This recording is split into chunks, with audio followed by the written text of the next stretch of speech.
तो दोस्तों आज हम एक्सप्लेन करने वाले हैं रिसेंटली थिएटर पे रिलीज हुई मूवी लकी भास्कर को। ये मूवी आपको करीब करीब स्कैम 1992 का याद दिला देगा, हर्षद मेहता स्कैम। और इस मूवी के अंदर उसका रेफरेंस भी अच्छा खासा रखा गया है। मुझे पता था आप लोग बहुत ज्यादा कमेंट कर रहे थे इस मूवी के एक्सप्लेनेशन के लिए, तो चलिए एक्सप्लेनेशन आपके सामने है। वीडियो को लाइक करिए, चैनल को सब्सक्राइब कर दीजिए। वीडियो को शुरू करते हैं। कहानी की शुरुआत होता है 1992 29 मार्च को।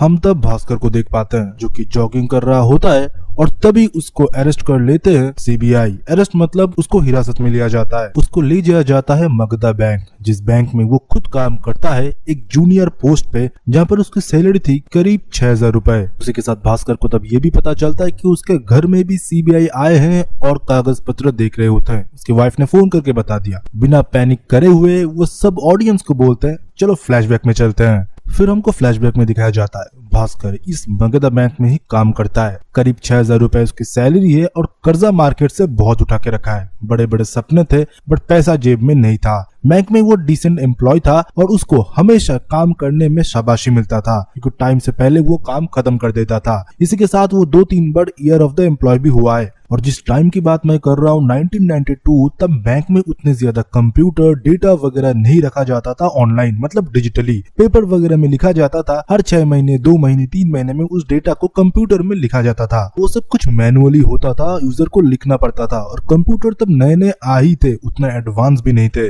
भास्कर के लाइफ के गोल्स तो बहुत ऊपर थे। इसी के साथ उसको एक गाड़ी भी लेना था जो कि उसके 6000 रुपए से तो कभी पॉसिबल नहीं था। ऊपर से मार्केट से कर्जा भी बहुत है। बैंक के लोन जो रीपे नहीं कर पाते, बैंक उनके कोई भी एक एसेट को जब्त कर लेता है। उसमें से एक मारुति 800 भी होता है जो कि हर दिन भास्कर घर जाते टाइम बैंक के जब्त करे गए प्रॉपर्टी में देखा करता है। वो हमेशा ड्रीम करता है कि वो मारुति 800 वो खुद चलाए अपने फैमिली के साथ। ज्यादा टाइम वो अपने फैमिली के साथ बिताता है, पर उसके स्कूल का फ्रेंड सांबा के साथ भी कभी कभी वो घूम लेता है। थोड़ा थोड़ा पैसा जोड़े इसलिए बैंक के बाहर वो और एक काम करता है जहाँ पर वो लोगों के फॉर्म वगैरह फिलअप करवाता है। लाइक किसी को पैसे डिपॉजिट करना है, पैसा विड्रॉल करना है। जैसे अभी आप बैंक में भी देखते हो बहुत सारे ओल्ड एज लोग भी होते हैं जिनको फॉर्म अच्छे से भरना नहीं आता, वो भास्कर करके देता है थोड़े मोड़े पैसे के लिए। किसी का लोन कराना है, कुछ कराना है, वो भी भास्कर कराता है थोड़े मोड़े कमीशन लेके। ये भी उसका एक धंधा ही है जो बैंक के बाहर थोड़ा उसको पैसा कमाने के लिए हेल्प करता है। वैसे एक दिन एक आदमी आता है एंथनी करके, उससे 2 लाख रुपए का लोन मांगता है। भास्कर बोलता है अपना कोई एसेट है जो तुम गिरवी रख सकते हो। वो बोल देता है मेरे पास फिलहाल कोई एसेट नहीं है, बट पोर्ट से कुछ सामान आने वाला है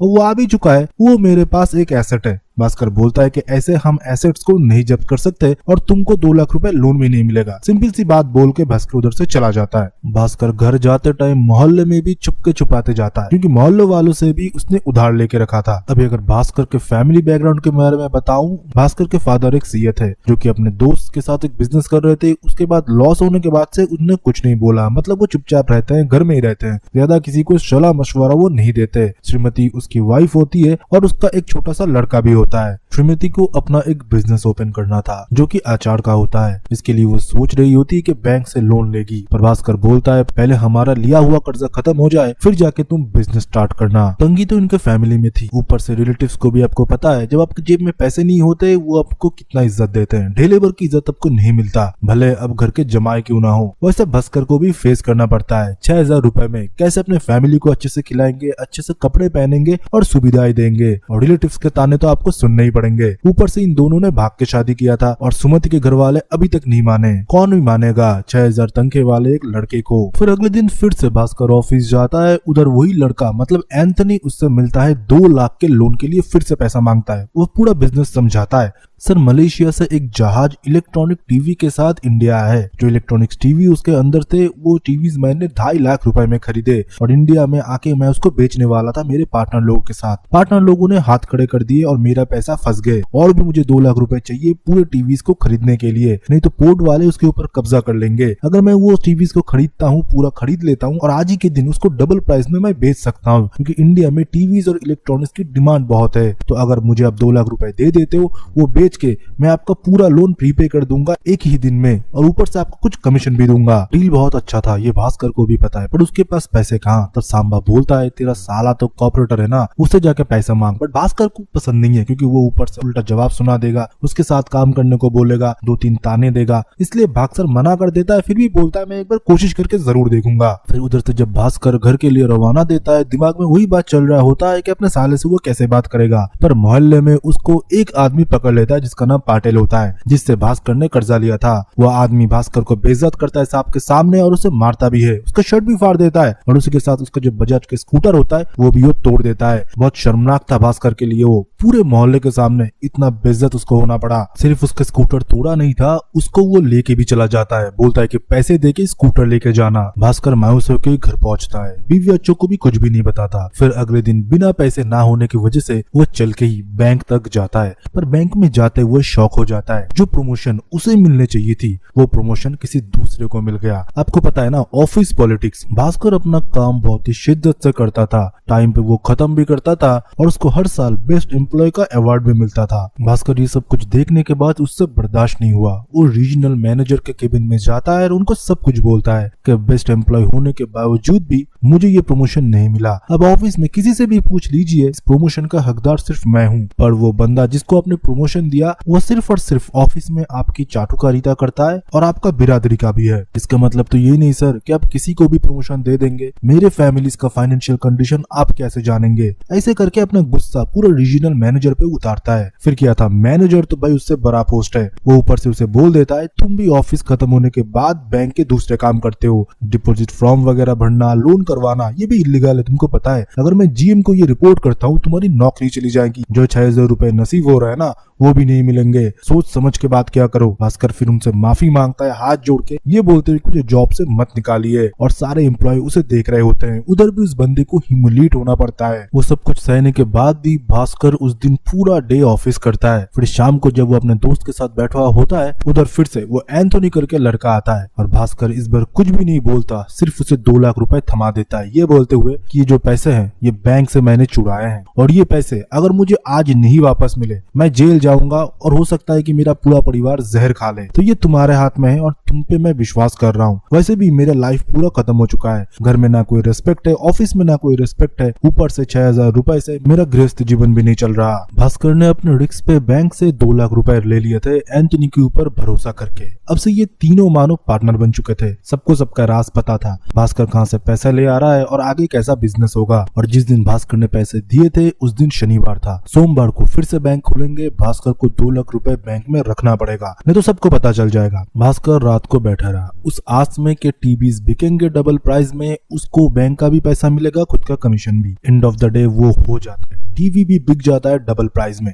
और भास्कर को अपना कट भी मिलता है और बैंक का पैसा भी। वो मंडे पहले बैंक में जाते ही वो पैसा रख देता है छुपा के। फिर क्या था, शेर के मुंह में एक बार खून लग चुका है तो आगे भी वो पैसा बनाएगा। शनिवार को वो एंटनी को हमेशा पैसा दिया करता था, और मंडे जाते ही वो बैंक में वो पैसा मिला देता था, किसी को पता नहीं चलता था। एंटनी के अच्छे खासे कनेक्शन थे विदेश में, वो इलेक्ट्रॉनिक सामान वगैरह मंगवाता था, और इसको इधर 70% 40% ऐसे की डबल प्राइस पे भी चीजें बेचा करता था, और इन तीनों पार्टनर के बीच पैसा समान करके डिवाइडेड हो जाता था। फिर वो तीनों मिलकर ये डिसाइड करते हैं कि अगर हम कोई भी गुड्स एक लार्ज अमाउंट में मंगवाते हैं तो उसमें टैक्स लगेगा जो पूरा बना हुआ है, अगर हम पार्ट्स के नाम पे उसको लाते हैं तो उसमें टैक्स भी कम है, बाकी इधर हम असेंबल करके उसको आगे बेच सकते हैं। धंधा उनका बहुत अच्छा खासा चल रहा था, फंड कर देता था तुम्हारा भास्कर, और एंटनी के कनेक्शन की वजह से वो बिक जाता था, और कस्टम वालों को भी थोड़ा खिलाना पड़ता था। ये सब कुछ देखता था उसका दोस्त सांबा। धीरे धीरे भास्कर की लाइफ पटरी में आने लगी थी, उसको पैसे आने लगे थे,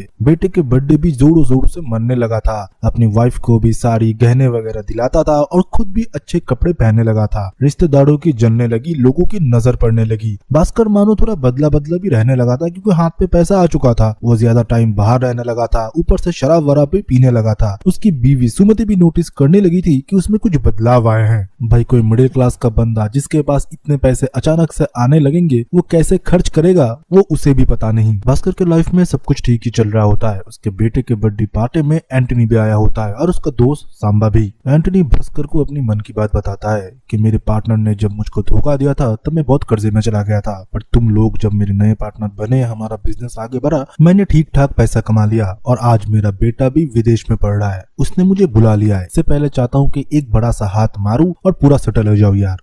इसके लिए मेरे पास एक सॉलिड आइडिया है। दुबई से 3 कार आ रहे हैं जो कि बेनामी है, उसका कोई नंबर प्लेट वगैरह नहीं है, उसको हमको खरीदना है और आगे जाके बेचना है। उसके लिए करीब करीब 10 लाख रुपए चाहिए। आप लोग अभी सुन रहे हो ना, 10 लाख रुपए, अगर आज के टाइम की बताऊं तो ऑलमोस्ट वो 2-5 करोड़ तो हो ही जाएंगे। तो ये अमाउंट बहुत ही बड़ी थी भास्कर के लिए। वो बोलता था 1-2 लाख की हेरा फेरी करता हूँ, वही सही था। 10 लाख रुपए बहुत ज्यादा होते हैं। अगर मैं पकड़ा गया तो जेल जाऊंगा और इसमें मेरा फैमिली भी इन्वॉल्व होगा। पर मैंने आपको पहले ही बताया था, शेर के मुंह में अगर एक बार खून लग जाता है वो जरूर अगला शिकार करेगा। वैसे ही कोई गरीब आदमी या मिडिल क्लास आदमी अगर पैसे का नशा चख लेता है, वो जरूर आगे पैसे कमाने के लिए किसी भी हद तक गुजरेगा। जो भास्कर ने वो रिस्क फिर से ली, वो 10 लाख रुपए फिर से बैंक से चुरा लेता है। फिर हम देखते हैं दुबई से गाड़ी तो कंटेनर में आता है, पर जिस डीलर को जाके वो गाड़ी बेचेंगे उसको पुलिस ने और एक केस में जेल में डाल दिया है। तो गाड़ियां तो अभी बिकने से रही। भास्कर को सेम डे पैसे भी चाहिए था क्योंकि उसको मंडे जाके बैंक में वो पैसा रखना था। अभी उसके पास क्या ऑप्शन है, इसको आगे कहीं भी जाके बेच दे। पर ये ऐसे वैसे कोई कार्स नहीं थे, ये इम्पोर्टेड गाड़ियां थे जो कि दुबई से आए हैं। पुलिस को थोड़ी भी भनक लग गया और कोई भी डीलर आगे जाके इसको बेचने की कोशिश किया तो ये लोग फंसेंगे, ये तो कंफर्म है। भास्कर फिर दिमाग चलाता है। वो रास्ते से कुछ गरीब भिखारियों को उठा लेते हैं कुछ पैसे देके और उनको नेताओं का कपड़ा पहना लेते हैं और एक सुंदर सी हॉट लड़की को उनके गाड़ी में बिठा लेते हैं और उनके साथ खुद भी बैठ जाते हैं। और इंडिया में अगर नेता लोग ऐसे कहीं पर घूमते इंपोर्टेड गाड़ियां में, वो नॉर्मल होता है। पुलिस क्या, उनको कोई भी नहीं रोकेगा। सिंपली उधर से वो गाड़ियां लेके चले जाते हैं गोवा, और गोवा में लेके जाके अच्छे खासे प्राइस में इसको बेच देते हैं। तो गोवा में ऐसे लोग आते हैं, बिजनेसमैन वगैरह आते हैं जो इजीली इनसे गाड़ी वगैरह खरीद लेते हैं। तो तब पैसा भी इनकैश हो जाता है और भास्कर को अच्छा खासा मुनाफे भी होता है। गोवा से सीधा एंटनी अमेरिका चला जाता है अपने लड़के के पास। दूसरे दिन मतलब मंडे जाता है भास्कर उस पैसे को जमा करने के लिए बैंक में। और बैंक में पहले से ही हम देखते हैं कि पुलिस की रेड पड़ी थी और उसके साथ सीबीआई की भी। मतलब बैंक में कुछ इन्फॉर्मेशन आया था, कोई तो बैंक से कुछ स्कैम वगैरह कर रहा होता है। भास्कर की हालत खराब हो चुका था। तब भास्कर को ये देखने को मिलता है कि बैंक का जो आरएम होता है और जूनियर आरएम, उन दोनों को अरेस्ट कर लिया जाता है क्योंकि वो भी बैंक में झोलझाल कर रहे थे। भास्कर की भी तब हालत खराब हो जाता है कि उसके पास भी 10 लाख का नोट से भरा हुआ बैग हुआ होता है। पर ये बंदा बहुत ही शातिर है, वो कैसे भी करके उस बैग को पुराने नोट में मिला देता है। इधर तो वो बच जाता है, पर उसके मन में वही चल रहा होता है कि वो कभी भी फंस सकता है। पर उसने अच्छा खासा पैसा कमा लिया था इस बार गाड़ी वाले डील से।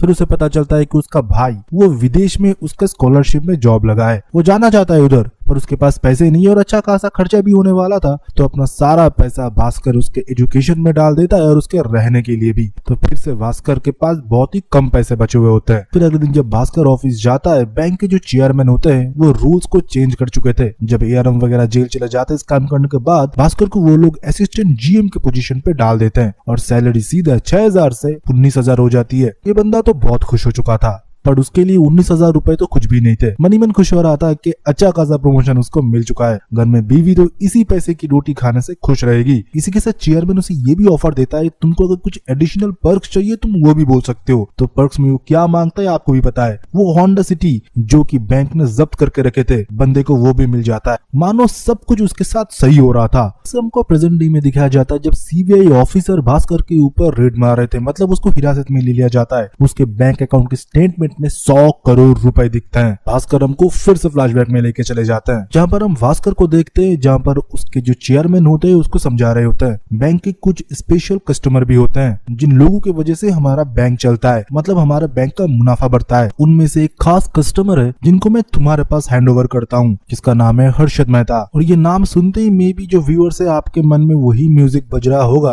जब हर्षद मेहता एंट्री लेता है, वो म्यूजिक। फिर हम देखते हैं कि बीआर का सिस्टम, आपको पता होगा कि बीआर का सिस्टम क्या होता है। दो बैंक एक दूसरे को लोन दे सकते हैं, पर बीच में ब्रोकर होता है हर्षद मेहता। उसके पास बीआर आता है, मतलब एक अमाउंट का लोन अमाउंट वो लिखा हुआ आता है। फिर आगे जाके हर्षद मेहता वो पैसा जो है दूसरे बैंक को दे देता है, पर बंदा बीच में घोटाला कर देता है। क्या करता है वो आगे बताता हूँ। फिर हम देखते हैं हर्षद मेहता का एक असिस्टेंट आता है भास्कर से मिलने के लिए। वो भास्कर उसे एक बीआर देता है और बोलता है 2 हफ्ते में ये जमा हो जाना चाहिए। तब वो आदमी बोलता है सर थोड़ा लेट हो सकता है और उसके लिए आपको कुछ न कुछ जरूर मिलेगा। पर भास्कर बोल देता है सिर्फ 2 हफ्ते। और भास्कर जब खुद ये गेम समझने की कोशिश करता है कि बीआर के लिए वो मुझे मुनाफा क्यों दे रहा है और हर्षद मेहता की बैक हिस्ट्री वो चेक करने की कोशिश करता है, तब उसे पता लगता है कि हर्षद मेहता क्या कुछ घोटाला करता है। वो बीआर वो सीधा जाके बैंक में डिपॉजिट नहीं करता, उस पैसे को वो शेयर मार्केट में इन्वेस्ट करता है और शेयर को पंप करता है। पहले से शेयर को खरीद के रखता है और जब कोई शेयर ऊपर जाता है लोग फोमो में आके उस शेयर को खरीद लेते हैं और ऊपर में मतलब टॉप में जाके वो एकदम उसको बेच के शेयर को डंप कर देता है। वो बंदा हमेशा ऐसे ही पैसे कमाता है और खुद के पैसे प्रॉफिट वो रख लेता है और बैंक के जो भी बीआर अमाउंट है वो बैंक में जमा कर देता है। इसमें थोड़ा टाइम ड्यूरेशन भी लगता है और इनमें सारे लोग मिले हुए होते हैं मोस्ट ऑफली। भास्कर को पूरा स्कैम समझ में आ चुका था।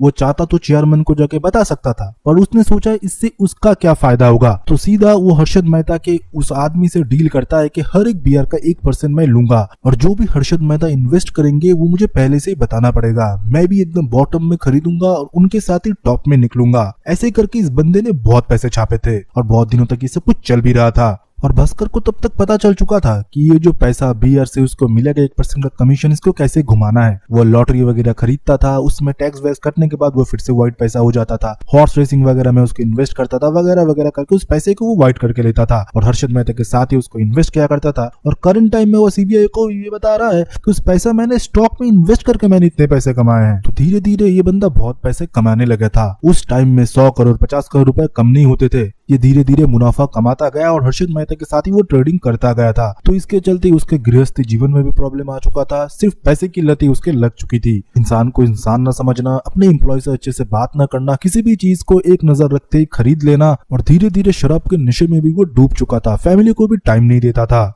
फिर हम देखते हैं भास्कर के केबिन में मैनेजर आया होता है। दोनों में बीआर को लेके बातचीत चल ही रहा होता है, जहां पर भास्कर बोलता है कि हर्षद मेहता की तरफ से 91 करोड़ का बीआर आने वाला था और भी बीआर वो इशू करेंगे तो वो कब तक आएंगे। तो वो मैनेजर बोलता है सर 91 करोड़ का बीआर ऐसा तो हो ही नहीं सकता। मैक्स टू मैक्स उनके पास से 1 करोड़ का 2 करोड़ का बीआर आता है, वो मैं खुद साइन करता हूँ। तभी उसको समझ में आ चुका था कि वो जाली साइन करता है, मतलब हर्षद मेहता जाली साइन करके बीआर बेचता है और उसमें वो अप्रूव करके पैसा भी दे देता है। असलियत में हर्षद मेहता इधर झोल कर रहा होता है, वो नकली सिग्नेचर कर रहा होता है। और ये सब कुछ जब पता चलता है मैनेजर बोलता है सर हम दोनों ही जेल जाएंगे। वो सब कुछ बोलते बोलते उसको हार्ट अटैक आ जाता है। फिर उनको हॉस्पिटलाइज वगैरह करा जाता है और हम देखते हैं कि भास्कर के लाइफ में भी प्रॉब्लम हो चुका था। घर में डेली झगड़े होते थे। इन सब के चलते हुए उसके पापा, जो कि इतने दिनों तक कुछ भी नहीं बोले, उससे पूछने लगे क्या तुम क्या झोल करते हो। और उसके पापा को उसने सब कुछ बता दिया क्योंकि वो एक सीए है, उसका ट्रांजेक्शन वगैरह सब कुछ वो देखते थे। ऑनेस्ट वाले रास्ते से इतना पैसा तो उसका लड़का नहीं कमा सकता। भास्कर के साथ उसके पिताजी की कुछ तो बातचीत होता है। फिर भास्कर अगले दिन जब ऑफिस जाता है उसको फिर से प्रेशराइज कराया जाता है